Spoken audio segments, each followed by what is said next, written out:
Hey there, bibliophiles and those raising bibliophiles. Without ratings and warning labels, knowing which books are appropriate for your children to read is like navigating wild terrain without a map and a compass. I don't know about you, but I have been burned more than once handing my child a book that I thought was clean and appropriate for them to read. I'm a fellow mom, educator, reading specialist, and literary enthusiast trying to find great books for my children and yours to read.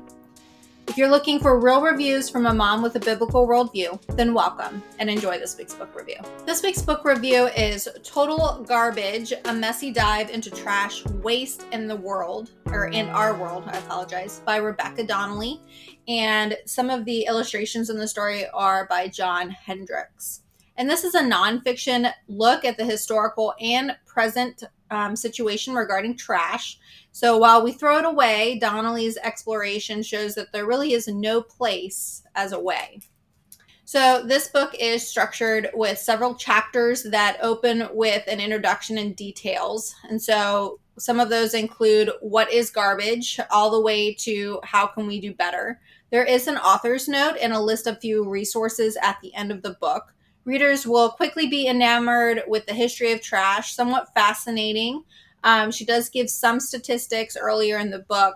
A few things I do wish Donnelly had done differently is that she had included footnotes and more references to particular information that she presents in the book. I think it's important for young readers to be critical thinkers, and unfortunately, this book definitely misses the mark in doing more of that and giving those list of resources along with what she's saying instead of waiting to the end.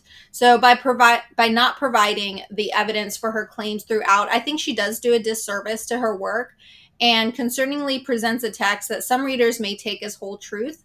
And I think without that evidence there for support for some of the claims that she is making, it's definitely a good text that you can use with your readers or young students as you're trying to show a good way of presenting a claim and giving that evidence right away and not just being very generic.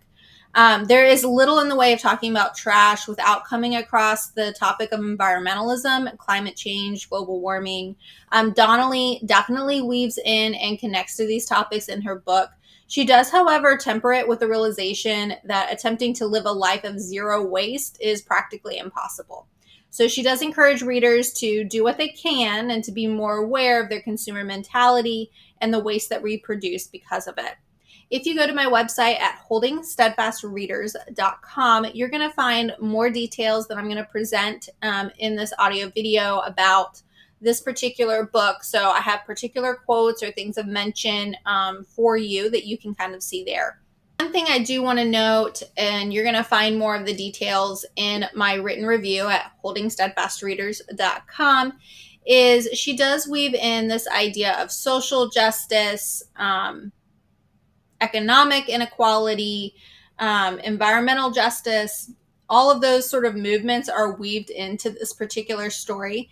I think it's really important that I want to caution you about that. If you just kind of grab this and give it to your reader, you may want to follow up and have a conversation with them if your child reads this book, because she doesn't give a lot of actual factual evidence to support some of the claims that she is making. And so I think it's important to talk with your readers that life is a little more complex and nuanced. And so while she's bringing in some of these things, that's not to say that some of it isn't true, but the lack of evidence to support some of that is a little bit concerning. And just having a list of resources at the end, I think, doesn't do her argument justice in that regard.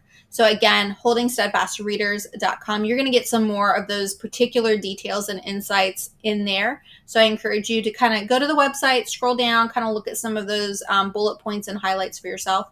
Overall, I found the book very interesting and definitely concerning in some regards that I've talked about for young readers who may not have enough critical reading skills to process what may be suspect, what could be propaganda, what can be factual. And we do in America have a very consumer-minded mentality, and so it is important to address some of those things and to think about the way that we are to be good stewards. You know, the Lord does call us to be good stewards of creation, and are we doing that by just simply consuming and throwing everything away, that everything is disposable? And so that mentality is important to confront and to talk about. And I think those are important things for families to discuss. Nevertheless, I do think if you're studying argumentation, this could be a great piece that you could bring in and examine the author's argument, what you do well, what's lacking, those sorts of things.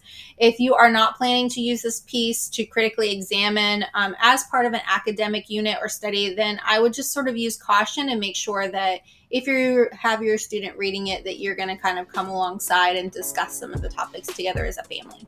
So I hope that's helpful to you as a family as you're trying to figure out what books are clean and appropriate for your children to read. And I hope that you will join me next week for another book review.